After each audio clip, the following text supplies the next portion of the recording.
Ó Pai de infinita bondade, bondoso e misericordioso para com todos nós, que somos filhos desobedientes, que possamos, por esta experiência que passamos, pelo trabalho que vai se iniciar, poder assimilar melhor as tuas lições de amor e de paz. Que a luz penetre em todos nós, que possamos, distanciados fisicamente, nos unir pelo pensamento e pelo coração. Todos nós somos irmãos, filhos, Deus.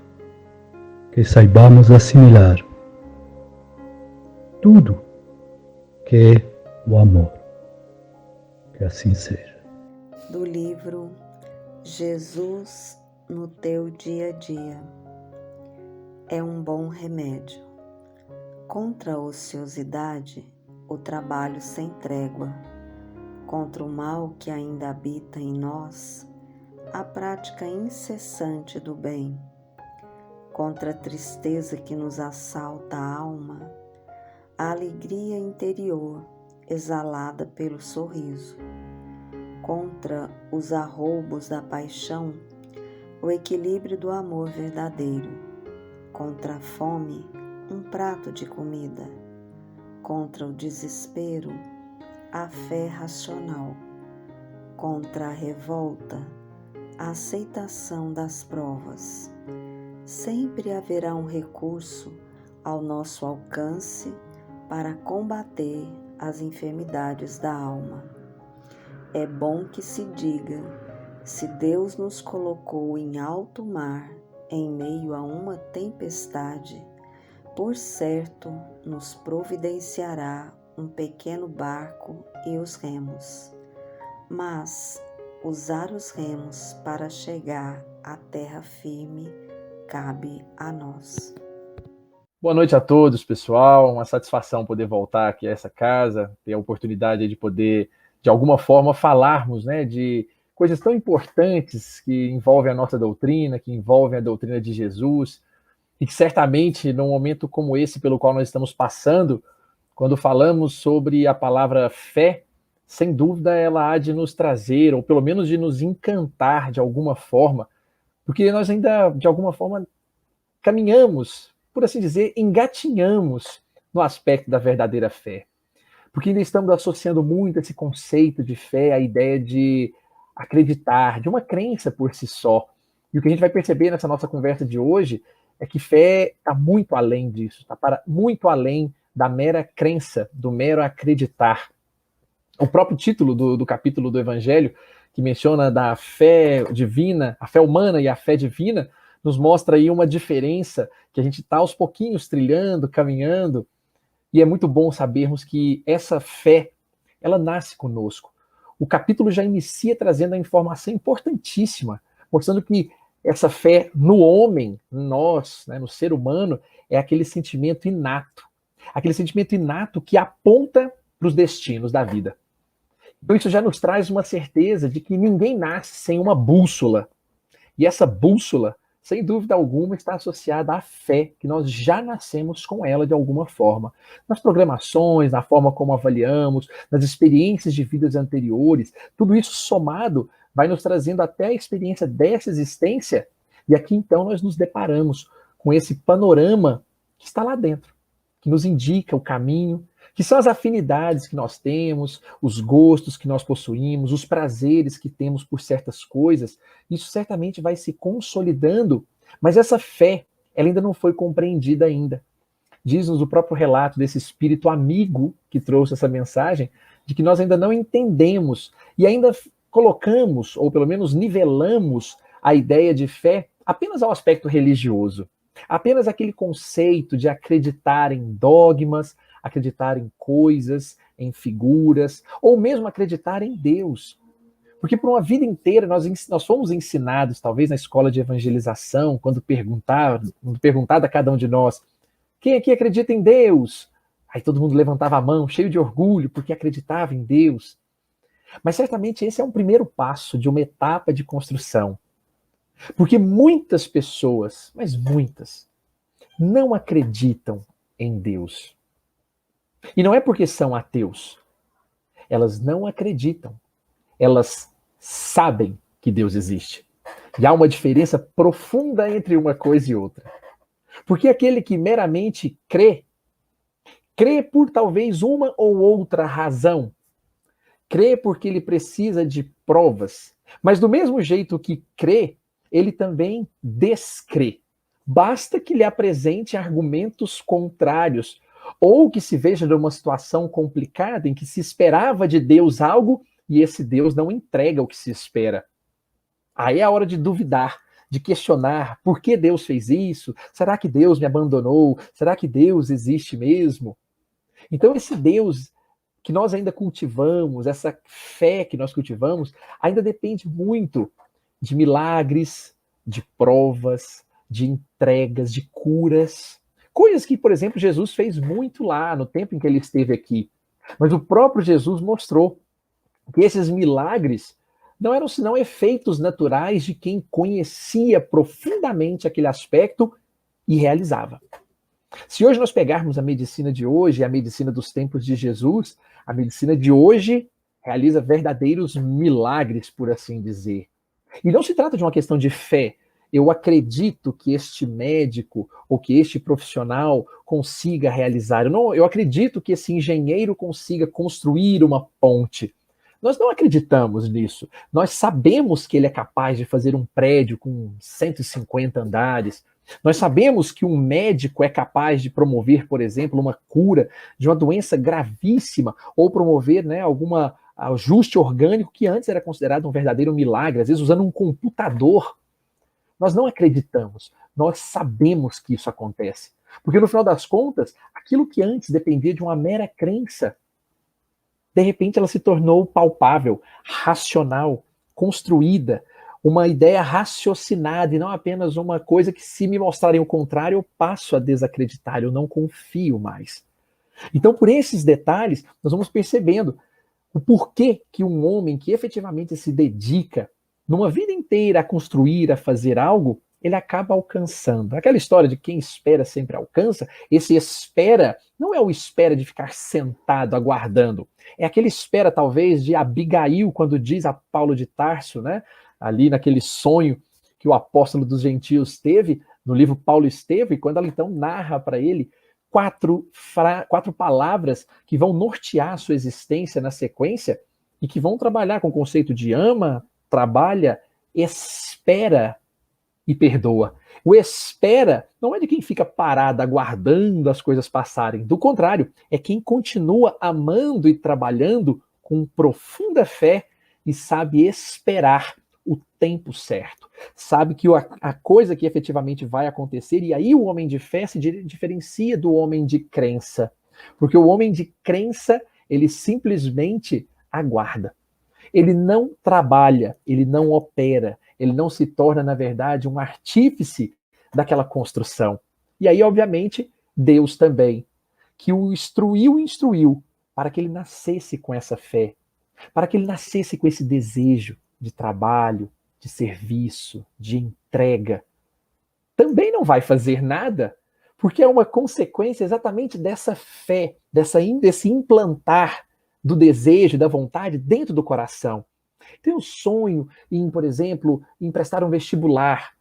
De repente ninguém acredita em mim, mas eu vou ali sentado, estudando, e de repente eu passo. Alguém diz, nossa, a gente nunca esperou que você passasse. Mas lá dentro, no fundo do coração, eu sabia que eu ia passar. Eu não sabia quando, eu não sabia o jeito, mas eu sabia que eu ia passar. E essa força profunda que existe dentro de cada um de nós é exatamente o que nós denominamos, aí sim, a fé. Mas não a fé humana da crença. Eu acredito que eu vou passar no vestibular, eu acredito que eu vou ter um bom emprego, eu acredito que eu vou completar a minha jornada evolutiva. Eu sei que eu vou fazê-lo. Eu sei porque algo dentro de mim me guia, me instrui. Senta, estuda, trabalha, educa, vigia, ora, faz as coisas. Esses verbos vão tomando conta, como Jesus fazia: levanta, anda, segue-me. Então, de alguma forma, dentro de nós, essa fé, ela trabalha muito mais no espírito de confiança do que de crença. Nós, aos poucos, vamos raciocinando, e aí voltamos àquela fé que Kardec fala no Livro dos Espíritos, quando nos diz que fé raciocinada é aquela que encara a razão face a face em qualquer tempo da humanidade. Em qualquer tempo. Porque se em algum momento essa fé for vacilante, ou ela sofrer, na verdade, vacilo, é porque ela não era uma fé raciocinada. Era muito mais embasada em coisas exteriores, que não vieram. E aí acabaram maltratando a minha crença. Porque a fé não vem de fora. A fé é uma construção. Ela vem de dentro para fora. Nós vamos falar um pouco mais ainda sobre isso, que é impossível impor uma fé ou implantar uma fé, como se já se tentou fazer na história. Vamos catequizar e impor a nossa fé. É impossível, porque no final das contas, o homem, o ser humano, é livre por dentro e não por fora. Pode ser algemado, preso, aprisionado, colocado sobre grades, mas o que realmente o liberta é a verdade, que ele conhece conforme Jesus nos ensinava. Então esse espírito amigo, esse espírito protetor que traz essa belíssima mensagem do Evangelho, ele inclusive termina essa mensagem nos dizendo, nos conclamando, se nós, espíritos encarnados, soubéssemos do poder que todos nós temos, nós nunca duvidaríamos das faculdades humanas. Veja que aqui não é um convite a pensarmos no absurdo, a alcançarmos coisas que são inalcançáveis, mas do contrário, podem ser inalcançáveis para o outro, mas para este que nasceu com essa fé, com essa certeza guardada dentro de si, fruto de um programa, de um projeto, de uma construção, de outras vidas e de um planejamento reencarnatório, vem para essa existência com uma certeza muito maior do que outros talvez tenham. A vida pode dar um ou outro tropeço, mas ele se levanta, ele se dispõe. E não apenas porque ele acredita, mas porque ele sabe que vai fazê-lo. Ele sabe que é capaz de fazê-lo. Então, no final das contas, as pessoas alcançam ou descobrem, fazem coisas inimagináveis, coisas que até há pouco tempo para elas era impossível. Chico Xavier achava impossível, por exemplo, quando ele começou a ter as primeiras experiências mediúnicas, ele achava aquilo engraçado, estranho. Divaldo Franco também achava aquilo tudo muito novo. Mas eles não apenas acreditavam que eram médiuns, que tinham essa condição, eles sabiam. E começaram a ter a certeza cada vez mais disso à medida que foram se dedicando a essa missão. Então a nossa missão hoje, ela está muito associada a essa confiança do motivo pelo qual nós nascemos. Nascemos para dar palestras, nascemos para dar passe, nascemos para doar comida, nascemos para gerenciar uma atividade, nascemos para cuidar de uma mocidade, de uma reunião pública, nascemos para cuidar da nossa casa, a missão é cuidar do meu esposo, da minha esposa, do meu filho, da minha filha. Não, eu nasci com uma missão maior, de elaborar um ambiente para receber pessoas que, por exemplo, moram nas ruas. Quando esses desejos começam a nascer, nós começamos então a solidificar essa fé. E percebemos que essa fé, ela é robusta. Ela não é aquela fé pacífica. Ah, deixa aí, as coisas vão acontecendo, eu tenho certeza que Deus provê. Não é se acomodar. É fazer absolutamente tudo que está ao alcance, porque sabe que esses grandes desejos, esses grandes sonhos que nós temos, só irão se realizar, só irão se concretizar se nós fizermos tudo. Porque é uma espécie de pacto, não é? Por assim dizer. Do mesmo jeito que nós temos a fé, que é esse exercício humano em caminho, em direção à proposta divina, ao planejamento divino, a esperança, que não é tema da nossa conversa hoje, é exatamente o oposto. É Deus entregando também a sua cota parte. Por isso, a fala de João famosa, né? Deus é fiel. Deus é fiel mesmo. A grande pergunta é, e nós? Estamos sendo fiéis à proposta que foi entregue? Porque fazemos a nossa parte e Deus então nos enche desse sentido de esperançar, de realizarmos enquanto vão acontecendo as coisas que sempre aguardávamos no tempo certo. confiávamos que isso iria acontecer da maneira correta, da forma correta. E isso acaba fazendo que, no final das contas, um homem de fé verdadeira, uma pessoa de fé verdadeira, ele se torna uma espécie de lumieiro, um farol. Ele ilumina a estrada, não só sua, mas de quem está perto. As pessoas se sentem motivadas, se enchem de ânimo, de força. Essas pessoas costumam encarar as tribulações, as durezas da vida, as dores, como muito mais um molde para forjar nelas uma fé ainda mais consolidada. Enquanto aqueles de mera fé como crença, quando a vida bate de todos os lados e sufoca de alguma forma, abandonam a sua fé, deixam a sua crença, questionam a própria divindade, enquanto o homem e a mulher de verdadeira fé, esses não. Esses usam o aspecto da dor para consolidar em si ainda mais a certeza de que naquele momento estão aprendendo, para que ali na frente, aquilo para o qual foram trazidos neste mundo se realize, de uma maneira ou de outra. Então eles terminam sendo verdadeiros lumieiros.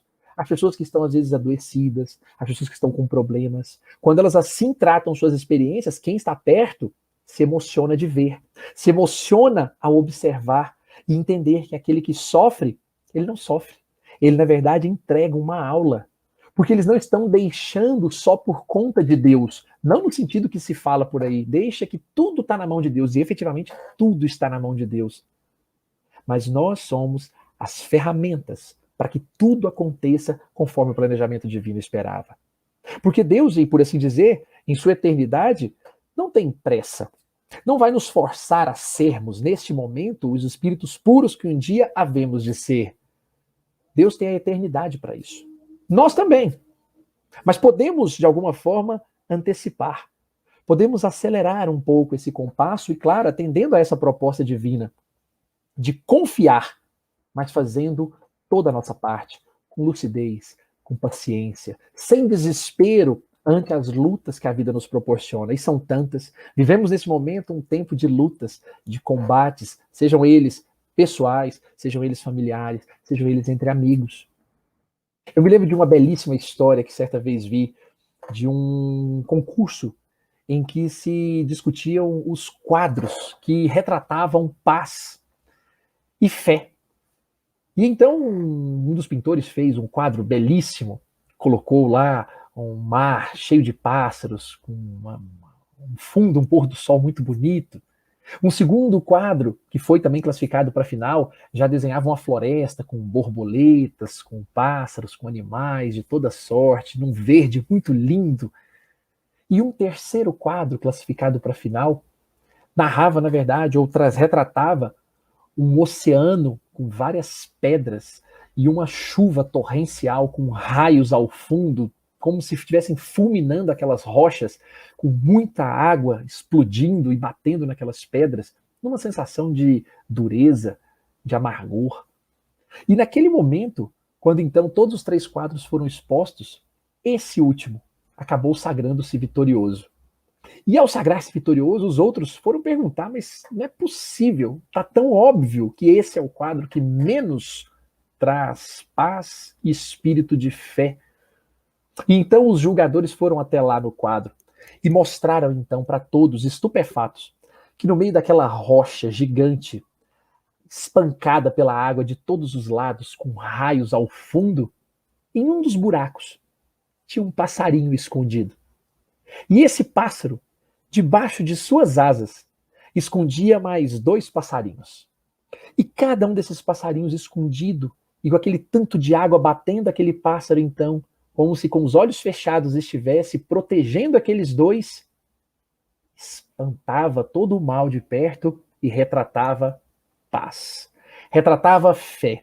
Retratava confiança de que certamente, assim que a turbulência passar, voltarão a voar. Então esse magnetismo do qual a mensagem do Evangelho nos fala, das pessoas que adotaram esse perfil de existência, de uma confiança tão profunda, de uma confiança tão intensa. Essas pessoas, elas usam o seu próprio magnetismo não para atrair coisas. E muita gente vai dizer para elas, pô, mas deu sorte.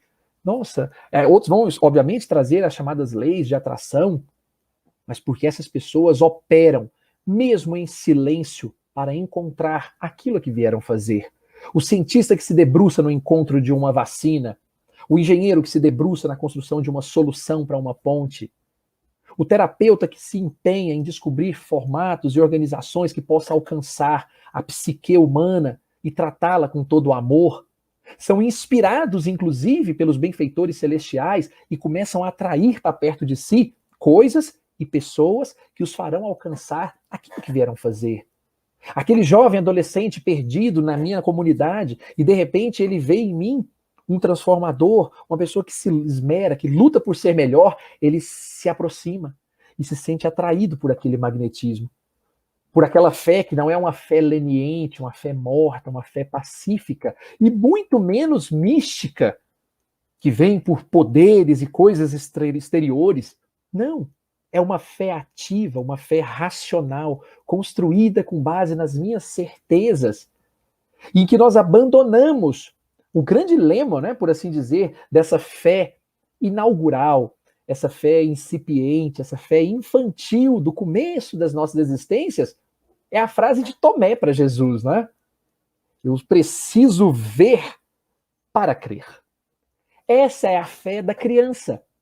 Essa é a fé do espírito ainda na fase infantil, que precisa tocar, que precisa ver para acreditar. Quando, no fundo, o verdadeiro homem de fé, que já nasce, e vejam quão lógico é, já nasce com esse espírito de confiança tão arraigado dentro de si, tão entranhado nos dizeres de Emmanuel, que ele, na verdade, ele não crê, ele não vê para crer. Ele, do contrário, ele crê para ver. Ele já confia antes daquilo acontecer. Então, quando um grande milagre acontece, uma grande cura se opera, uma grande recuperação acontece, ele não precisou daquilo para dizer graças a Deus. Mas antes disso, ele já dizia graças a Deus que essa etapa está sendo realizada para chegar naquilo que há de acontecer. É uma fé diferente, é um formato diferente. É uma fé que faz obras o tempo inteiro, porque a todo instante ela atrai. Atrai porque a pessoa fica encantada com aquela serenidade. O outro fica encantado com aquele desejo de trabalho, de servir intensamente. O outro se emociona de vê-lo consolar. Mesmo que esteja na situação difícil, o homem de fé consola, a mulher de fé consola, dá o alento, dá o amor e dá a sombra necessária. E aí nós vemos então nos relatos bíblicos, quando ali, numa discussão que sequer era para ter sido discussão, Tiago, na sua carta apostólica, ao mencionar de forma muito lúcida, assim também a fé, se não tiver obras, é morta em si mesma. Porque uma fé verdadeira, a fé divina, e não essa humana, inicial, iniciante, essa fé verdadeira, ela traz as obras junto com ela. Ela não é apenas uma crença, não é apenas um dizer eu acredito, é um operar, é um transformar-se todo dia, é um processo de reforma íntima esse exercício de fé. Porque todos os dias eu abandono a preguiça para fazer algo. Todos os dias eu abandono a falta de vontade para entregar-me a algo. Todos os dias eu abandono um defeito ruim que carrego em prol de uma virtude, porque eu sei que essa virtude há de me levar com certeza, de me levar a lugares para os quais eu me programei antes mesmo de nascer. Então eu trabalho com fé, eu trabalho com vigor, eu opero. E Paulo, o apóstolo Paulo, já na carta aos Gálatas, faz uma menção, e em outros trechos também, quando diz, mas trago aqui especialmente a mensagem aos Gálatas, quando ele mencionava, né, que sabendo que o homem não é justificado pelas obras da lei, veja, não é justificado pelas obras da lei, mas pela fé em Cristo Jesus.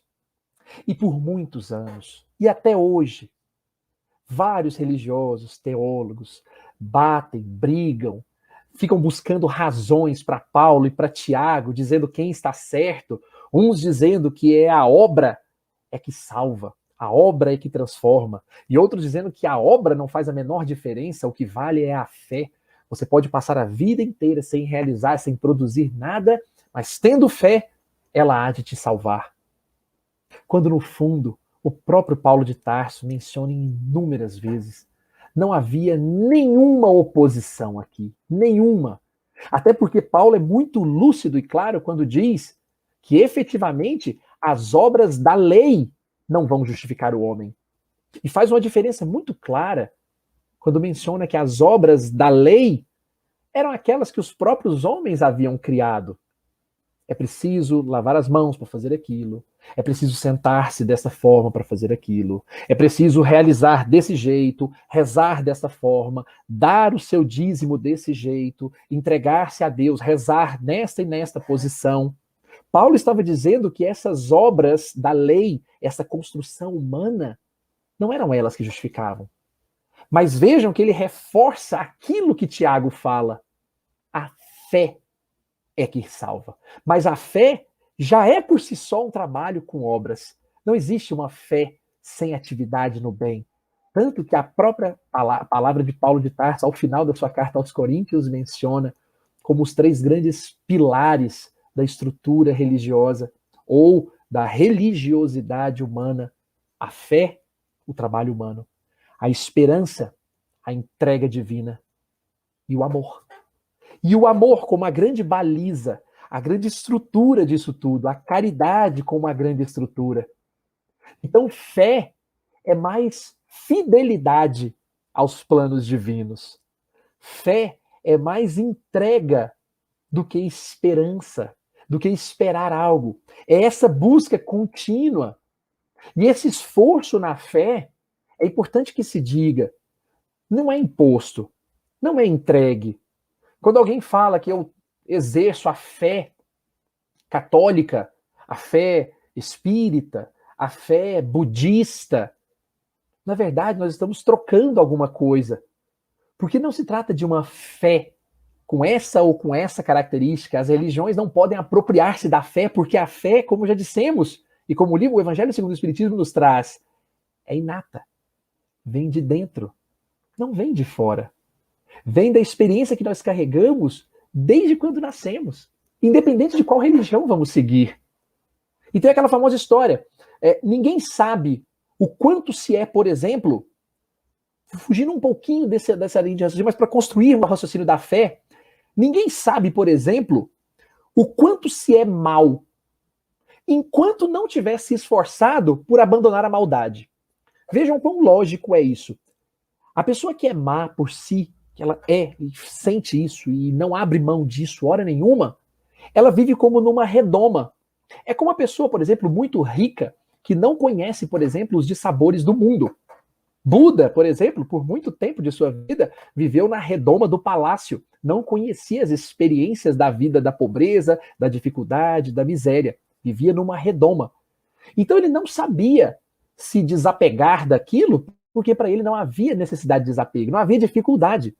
Assim como abandonar os maus hábitos, as más inclinações, se nós não quisermos fazê-lo, é muito tranquilo, basta permanecer com elas. Mas o dia que nós decidirmos, eu não quero mais ser assim, aí nós vamos descobrir a grande dificuldade. Eu não quero mais fazer o mal a ninguém. O arrastar, o desagregar, o abandonar, aí sim vai me mostrar quão difícil é. Não é me entregando ao mal que eu vou descobrir quão mal ele me faz. É tentando abandoná-lo. Nos dizeres de C.S. Lewis, né, um grande autor aí da época da Segunda Guerra, você não vai saber quão forte é o exército oponente se você se entregar a ele. Mas você só sabe verdadeiramente o tamanho do poder do inimigo se você o enfrentar. Aí você vai saber o tamanho da dimensão dele. No mesmo espírito, se nós começarmos a pensar nas inclinações ruins que nós carregamos e dissermos para nós mesmos, eu sou assim mesmo, eu nasci desse jeito, eu sou ignorante mesmo, eu sou desse jeito, né? Eu vou mudar, mas eu tenho muitas vidas para mudar. Nós vamos esquecer que lá dentro de nós foi plantado, foi semeado um germen de fé que certamente não veio para nos tornar acomodados com o mal que nós carregamos, mas com a certeza e a lucidez de carregarmos a objetiva noção de que viemos para mudar. E aí é onde entra o espírito da fé. Porque se nós precisarmos conhecer o tamanho do nosso inimigo, e o inimigo não é externo, Jesus já dizia, reconcilia-te com teu adversário enquanto estás a andar com ele. O maior adversário que nós possuímos não é outro senão nós mesmos. O maior adversário que possuímos somos nós mesmos. Então, reconcilia-te com esse adversário não é outro recado senão um recado de fé. Confia. Confia que você é capaz de superar o mal que você carrega. Ah, mas é tão difícil.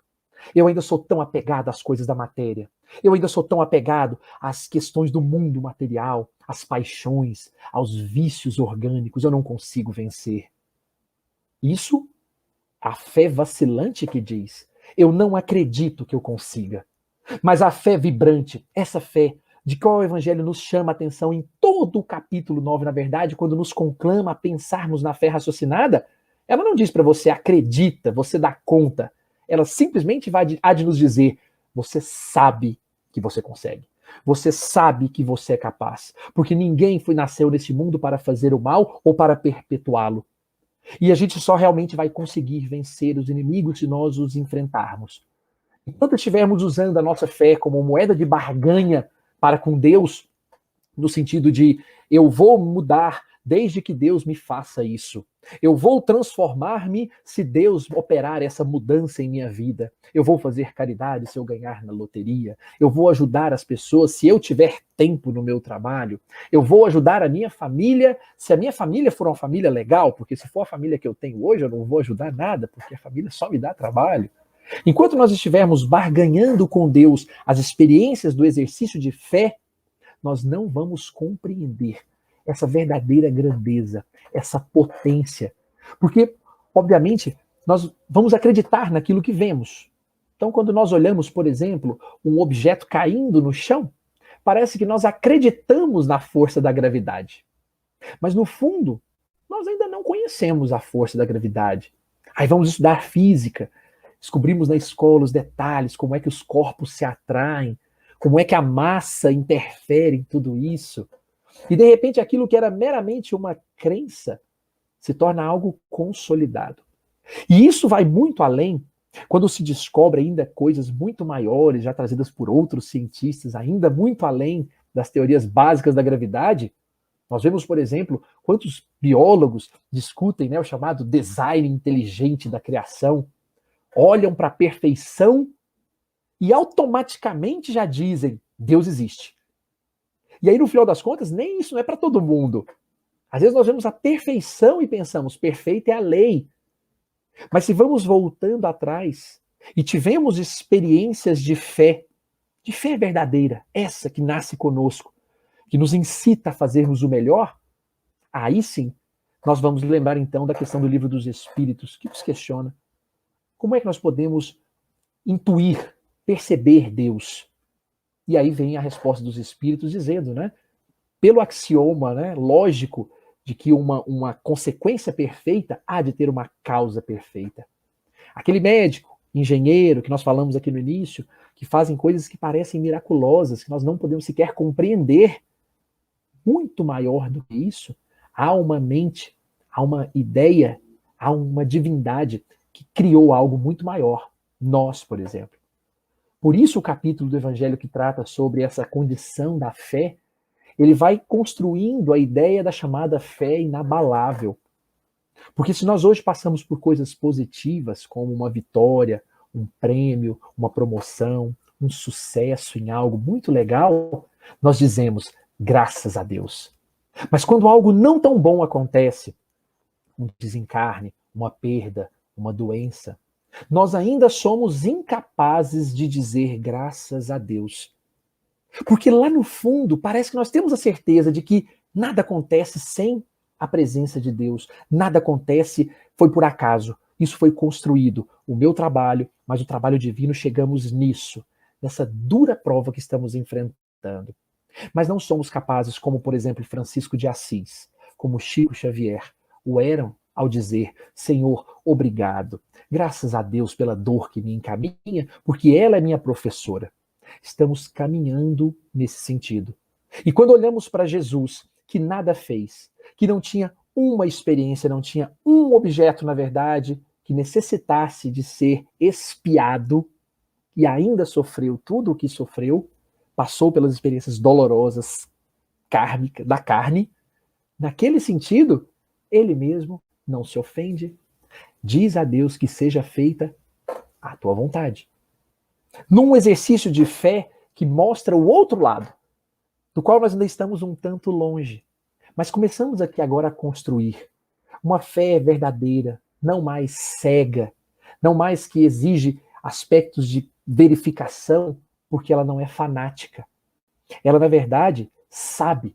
É um exercício de razão, é um exercício racional, em que as religiões não mais monopolizam. E aí nós lembramos de Leon Denis dizendo, né, que a razão humana é um reflexo da razão eterna ou da razão divina. No mesmo sentido, a fé humana é um reflexo pálido dessa fé divina. É um reflexo pálido porque razão e fé, elas são solidárias, não são antagônicas. E é isso que nós precisamos nessa noite, especialmente nessa noite, pensarmos com imenso carinho. Somente quando a nossa fé estiver alinhada ou aliada com essa nossa razão, fé e razão juntas, é que nós vamos então ter paz. Não vamos mais precisar ser de um jeito nas igrejas e de outro jeito nas comunidades acadêmicas que frequentamos. Não vamos mais precisar olhar o processo, por exemplo, da evolução da espécie humana e levarmos isso para a academia e dizermos, não, sim, eu acredito que a espécie humana evoluiu. E em outros grupos religiosos dizer, não, mas eu acho que Deus criou essas coisas assim. Porque fé e razão vão se aliar, vão se unir. E aí sim, nessa hora, nessa construção, esse saber que nós tanto buscamos e que, obviamente, a doutrina consoladora nos oferta em larga monta, nos entregando conhecimentos como a imortalidade da alma, lei de causa e efeito, a reencarnação. Todos esses elementos unidos e somados nos fazem ter a sensação real de consolo. Nos fazem ter a sensação real de que aquilo que antes nós acreditávamos, nós agora temos a certeza. E quando essa certeza nos toma conta, nós lembramos do passarinho, debaixo da chuva, torrencial. Pode vir trevas, tempestades, dores de toda sorte. Nós estaremos ali, guardando os nossos, protegendo-nos de alguma forma, de olhos fechados muitas vezes, mas certos de que na sequência tudo aquilo há de acontecer para o nosso bem. E não é por isso, não é por outra razão, que Casimiro Cunha, um dos seus trechinhos mais singelos, canta-nos a fé, dizendo-nos de forma muito tranquila, não sei se o meu verso pobre, nesse caso, dará pé. Inspiração com verdade mostra o que é e não é. Mas devo escrever nessa noite uma cantoria de fé. É isso mesmo. Em meu bestunto é dever. Fé mesmo, sem sofisma, na terra não pude ter. Mas se quem pede é quem manda, só me cabe obedecer. Se na terra fosse eu um homem aprofundado na crença, eu liquidaria esse caso, como quem não fala e não pensa. Mas para falar em fé, preciso antes rogar licença. Viver sob confiança parece coisa de lei. Explicar a razão disso é dom que eu nunca esperei. Difícil mostrar a estrada pela qual eu nunca transitei. Sobre minha incompetência, eu não lastimo nem me iludo. Fui apenas um cantador, sem colégio, sem canudo.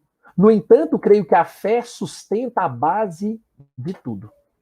No mundo, a gente confia em número, verbo, nome.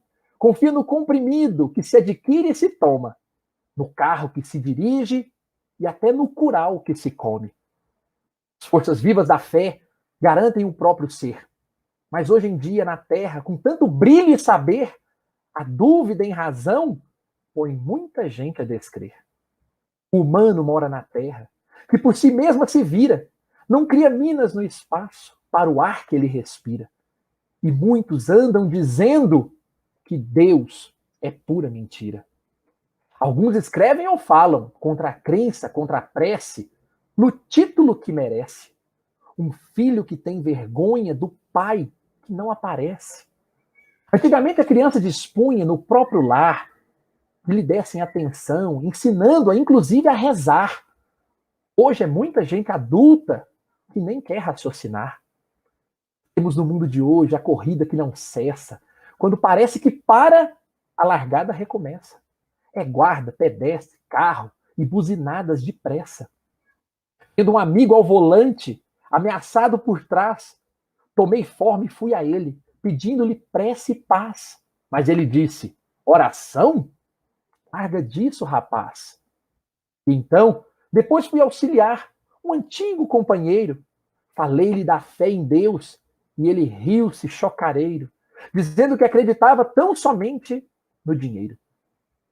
E o mundo prossegue assim. Entre conflitos gerais, pouca gente fala em Deus, o resto nem pensa mais. A imprensa quer mais cadeias, a rua pede hospitais. O sofrimento campeia, é notícia deprimente, é onda de assaltos, é menino delinquente, é rebeldia gritando, é gente matando gente. E dizem que nesse barulho é que o progresso se afina. Mas sem fé, onde estará a luz que nos ilumina?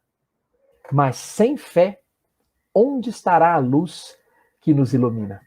Que nós possamos essa noite, pessoal, pensarmos com imenso carinho, na certeza de que nós não estamos esperando o dia de aprendermos essa fé.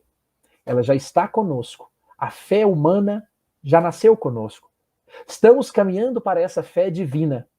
E essa certamente é essa luz que nós temos condição de levar às pessoas com quem encontramos, na escola, no trabalho, na casa espírita, dentro de nossos lares, onde quer que nós passemos.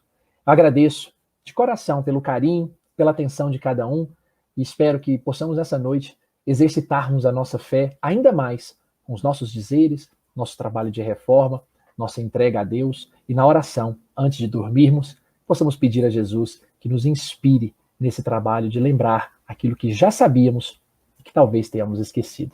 Que Deus possa nos iluminar e nos proteger nesse trabalho, hoje e sempre. Obrigado, pessoal. Amado Mestre Jesus, agradecemos pelos ensinamentos dessa noite. Que Jesus possa nos orientar nos bons pensamentos. Que possamos, Senhor, ter força para sempre estar pautados na verdade, na oração, na paz. Que o Senhor possa afastar de nós a ansiedade, as dificuldades do coração. E que possamos fazer acender em nossos corações a luz divina da esperança, do amor, da caridade. Obrigado por tudo, Senhor. O Senhor esteja sempre conosco. Assim seja.